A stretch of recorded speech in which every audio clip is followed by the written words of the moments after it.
ایک فقیر نے کسی کا ہاتھ پکڑا اور اس کی مٹھی اجوا کھجوروں سے بھر دی۔ فرمایا کھاؤ، اور ساتھ بٹھا کے فرمانے لگے بتاؤ تو حیات کس کو کہتے ہیں؟ اس نے کہا زندگی کو۔ تو اس کے سر پر ہلکی سی چپت لگا کر فرمانے لگے نہیں نکمے، حیات تو وہ ہوتی ہے جس کو کبھی موت نہیں آتی۔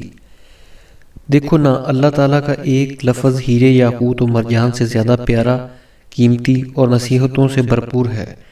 اللہ نے یہ نہیں کہا کہ اسلام مکمل ضابطۂ زندگی ہے، بلکہ یوں کہا ہے کہ مکمل ضابطۂ حیات ہے، اور حیاتی تو مرنے کے بعد شروع ہوگی، جسے کبھی موت نہیں آئے گی۔ پھر گلاس میں اس کے لیے زمزم ڈالتے ہوئے فرمانے لگے میرے بیٹے، اللہ نے زندگی دی ہے حیات کو سنوارنے کے لیے، نہ کہ بگاڑنے کے لیے۔ تو یہ زندگی بھی بھلا کوئی حیات ہے جس کو موت آ جائے گی؟ اصل تو وہ حیات ہے جس کو کبھی زوال نہیں، کبھی موت نہیں۔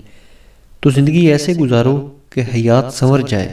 اور اس نے زندگی میں تب پہلی بار سمجھا کہ اسلام مکمل ضابطۂ حیات کا مطلب کیا ہے۔